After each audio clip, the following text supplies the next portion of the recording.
तो दोस्तों, आज की कहानी है दो वक्त की रोटी। रीता देवी ने अपनी बहू सिद्धि से कहा, बहू तुम कपड़े धो रही हो तो मेरे भी कपड़े धो देती। मशीन में बहुत अच्छे से धुल जाती है, ठंड में मेरे हाथ सूज जाते हैं। इतना सुनते ही बहू गुस्से में लाल पीली हो गई। बुढ़िया तेरी ये मजाल, तू मुझे कपड़े धोने को बोलेगी?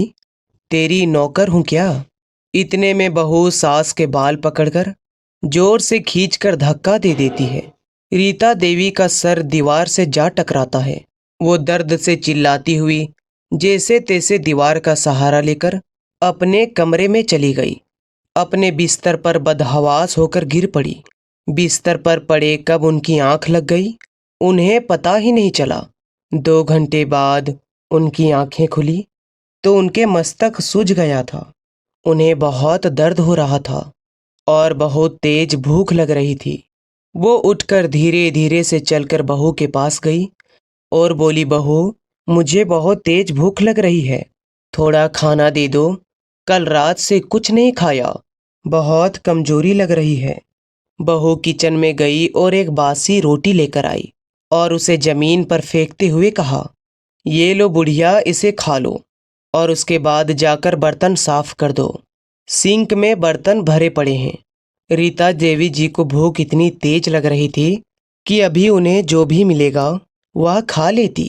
जल्दी से उन्होंने रोटी का टुकड़ा जमीन से उठाया और अपने कमरे में लेकर चली गई। रोटी सूख कर एकदम कड़क हो चुकी थी, उनसे खाई नहीं जा रही थी। उन्होंने थोड़ा पानी लेकर रोटी को उसमें डुबो दिया और फिर जब रोटी नरम हो गई तो उसे पानी से निकाल कर खा ली। रीता देवी जी के दिन ऐसे ही गुजर रहे थे। 2-3 दिन पर ऐसे ही रोटी को फेंक कर दे दिया जाता था। वो उसे उठाकर ऐसे ही पानी में डुबा डुबा कर खा लेती। उनका शरीर बहुत ही कमजोर होने लगा था। वो सूख कर कांटा जैसा लगने लगी थी। एक दिन बिस्तर में पड़े पड़े वो चिंता में डूब गई। उनकी बहू उनके साथ ऐसा व्यवहार करेगी, इसकी कल्पना भी उन्होंने नहीं की थी। पति के देहांत को अभी 3 महीने ही हुए थे। अभी तो मैं पति के जाने के गम से बाहर ही नहीं आई थी। अभी तो मेरे मन की वेदना भी खत्म नहीं हुई थी और आज मेरी बहू ने मेरे साथ ऐसा नीच कर्म किया।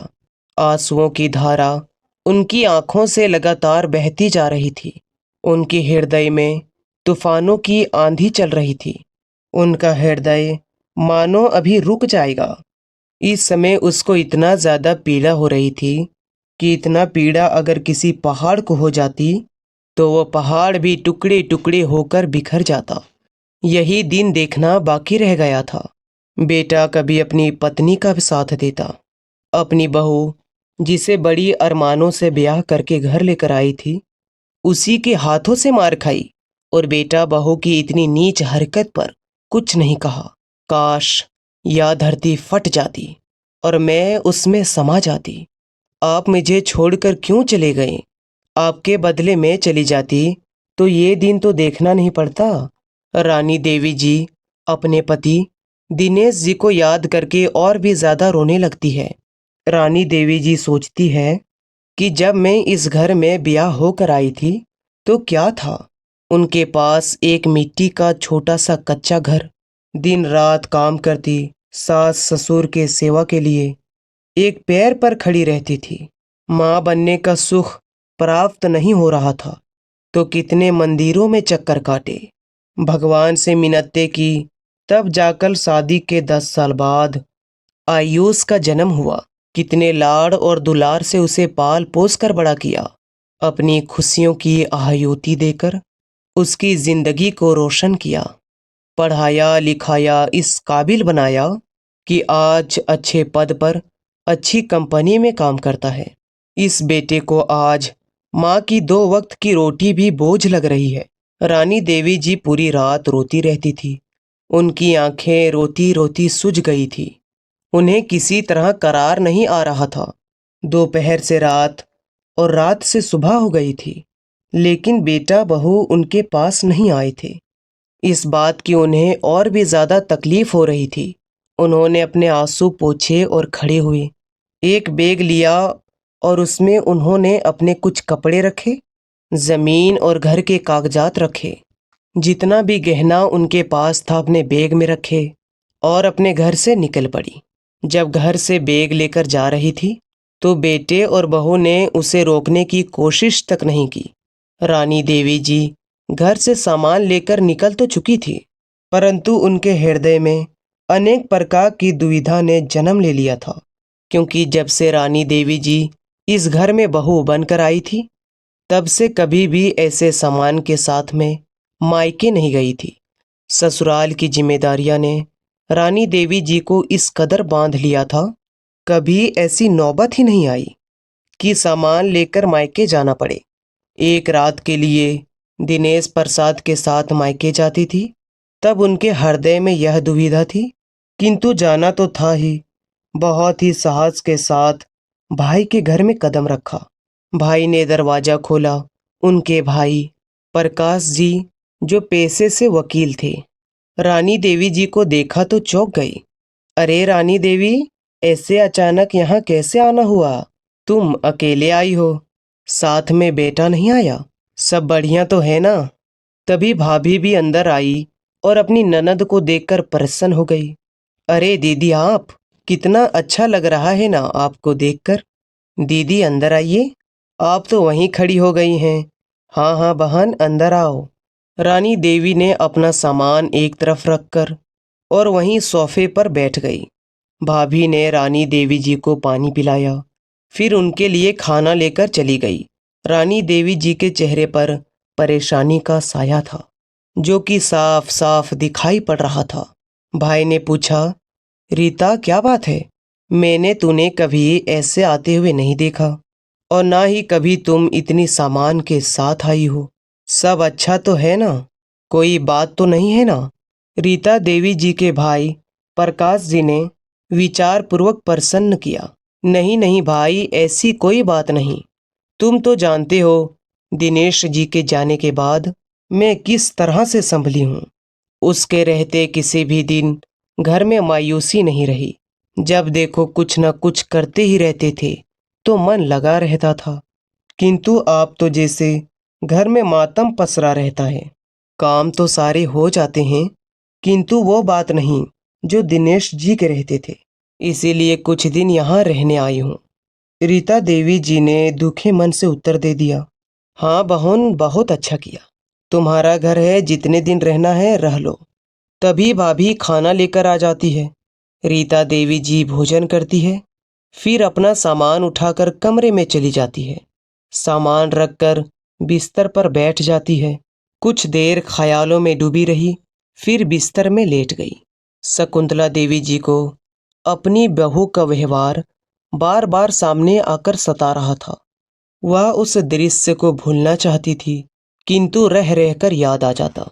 वह दृश्य रीता देवी जी पर सैकड़ों वार कर डाले। वह किसी से कुछ नहीं कहती थी, बस अंदर ही अंदर घूटती रहती थी। आंखों से आंसू भी बहने लगता तो साफ करती रहती। नींद भी उड़ गई थी।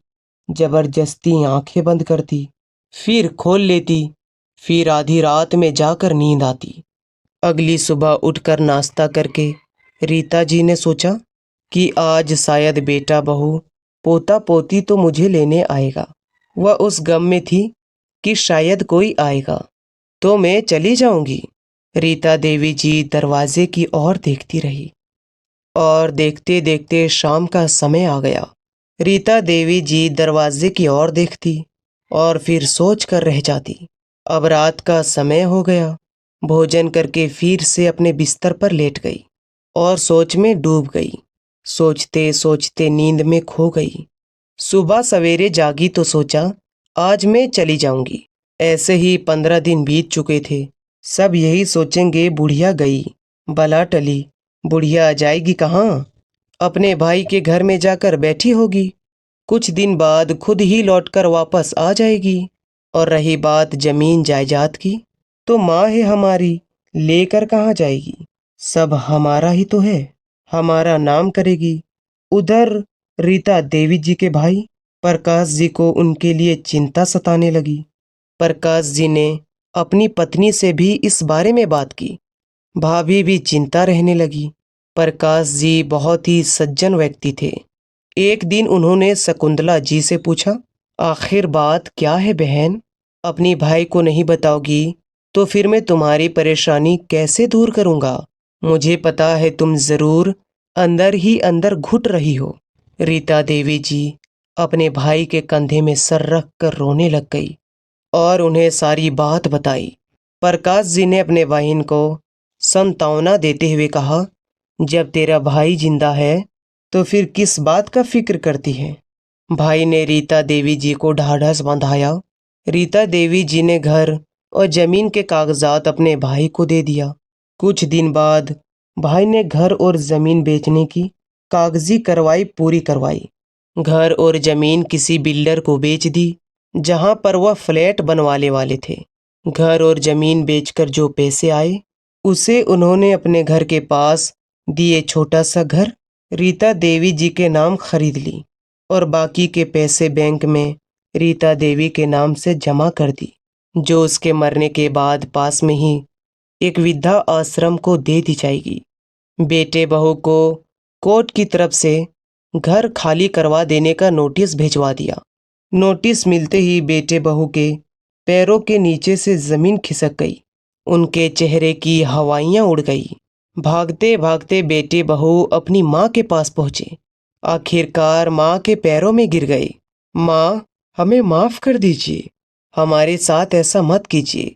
अब हमसे आगे ऐसी गलती नहीं होगी। चलिए हम सब मिलकर एक साथ रहेंगे। बहू भी रीता देवी जी के पैरों में गिरकर माफी मांगने लगती है। माँ जी, मुझे माफ कर दीजिए, मैं आपके खूब सेवा करूंगी। रीता देवी जी ने कहा, वह तो दिनेश जी सब मेरे नाम कर गए थे, इसलिए आज मैं यहाँ खड़ी भी हूँ। नहीं तो तुम लोगों ने तो मुझे जीते जी मार ही डाला था। तुम लोगों ने जब मेरी सुना ही नहीं तो अब मैं क्यों तुम्हारी सुनूं? एक माँ तुम्हें क्षमा कर भी दे, लेकिन यह एक विधवा बूढ़ी औरत तुम्हें कभी क्षमा नहीं करेगी। तुम लोगों ने इतने दुख दर्द दिए, इतने घाव दिए हैं कि यह मोम जैसा दिल पत्थर बन चुका है। जो दर्द मैं सही हूँ उसका बदला तुम कभी भी नहीं उतार सकते, इसलिए तुम्हारी यही सजा है। अब तुम कहीं भी जाकर रहो, हमें उससे कोई मतलब नहीं। अब आगे की जिंदगी मुझे सुख शांति और चैन से जीनी है। इतना कहकर रीता देवी जी अपने घर चली गई। बेटे बहू मुंह लटकाए खड़े के खड़े देखते रह गए। दोस्तों, इस कहानी के बारे में आपको क्या कहना है? रीता देवी जी ने सही किया या गलत? कमेंट करके ज़रूर बताएं और उम्मीद करती हूँ कि आपको हमारी कहानी पसंद आई होगी। पसंद आई है तो वीडियो को लाइक करें और अभी तक आपने हमारे चैनल को सब्सक्राइब नहीं किया है तो सब्सक्राइब ज़रूर करें और साथ में ही लगे बेल आइकन को दबाना ना भूलें, ताकि हमारी हर आने वाली वीडियोस की नोटिफिकेशन आपको ऐसे ही मज़ेदार कहानियाँ मिलते रहेगी।